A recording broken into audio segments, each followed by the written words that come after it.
Right now, we are continuing our segments focused on men's health. And this morning, we're talking about a very serious subject that could be a little bit uncomfortable for people to bring up with one another.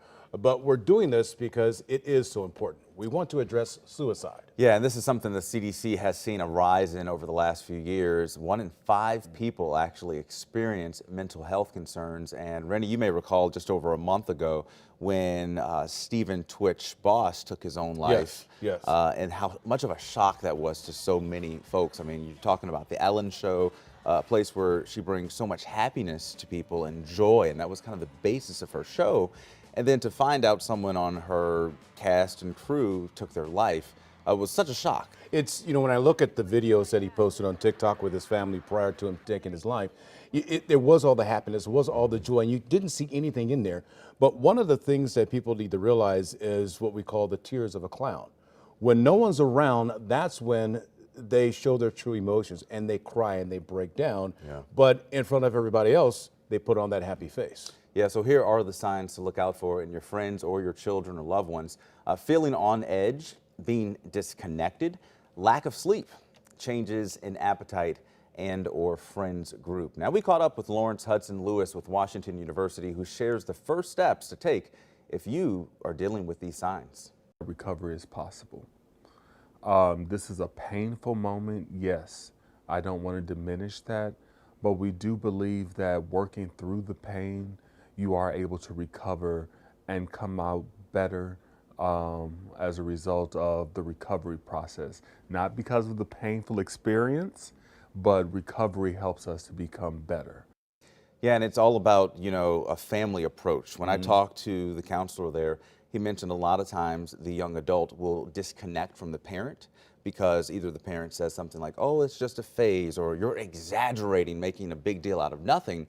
But he said it's in those moments where it's a family effort. The parent has to listen and not dismiss the feelings of the young adult. And not only that, but even into the adult years, you know, sometimes it's not just children who deal with this, but as we saw with Twitch, it's adult. And sometimes it is, like you said, the hiding of the feelings, not wanting anyone to know that you're struggling with something so serious because it is a taboo. And then, of course, how will you be viewed? Right. You know, how will people look at you after that? And you know, a parent of a teenager will deal with a lot of drama. Oh, I can't handle this. Oh, I can't handle that. And you're like, oh, like you said, just going through a phase. Right. But in today's environment, in today's world, it's time when you get that to stop and listen. Yes. And really take into account what your person is going through at that time. Here's what the counselor had to say. Don't give up. Don't throw your hands up in frustration, but really lean into the relationship that you have with your child. And giving space for, I don't know everything, and you are experiencing something that I might not be familiar with, but it's real for you, is a first step towards ensuring that that young person knows my mom, dad, aunt, uncle, cousin, brother, sister, whomever, may not fully understand what I'm going through, but they are at least a resource that I know if I'm in real trouble, I can say help. Okay, I think the word there is empathy. Yes. You know, you want your child to understand that you can be in those shoes too. I hear you, I feel you, I know what's going on. But I thought he said something very important too. It's like, I can't do this alone. I need help. And there are resources out there to help people, help someone else get through times like this. Absolutely. Now, the Spot is one resource where you heard the counselor there. They reach out to young adult, teenagers. Of course, there is a waiver that has to be signed if you're under 18, which of course keeps the whole family involved. But also for adults that, you know, aren't necessarily teenagers or young adults, there are resources you can get with peer groups. I mean, with social media, there's so many avenues you can take as well to find the help. And then, of course, there are counselors available. You can call or text the Suicide Prevention Hotline at 988. It is a 24-hour crisis lifeline.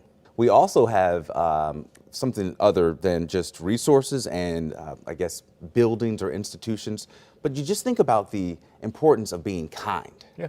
You know, I mean, people forget about It's a just simple act, you see simple somebody act. who's disconnected, you see somebody who doesn't seem themselves, you know, reach out. It's that kind word that could be that saving grace in that person's life. And I mean, how often do we hear how far kindness can go such a long way? You really do have to embrace the small moments, the small successes, and then you go, you know what, I can do this. I do have some confidence. Look what Step I've done by in the step. past, step by step. And I think one of the things that's really important from this entire conversation is to have a conversation. Absolutely.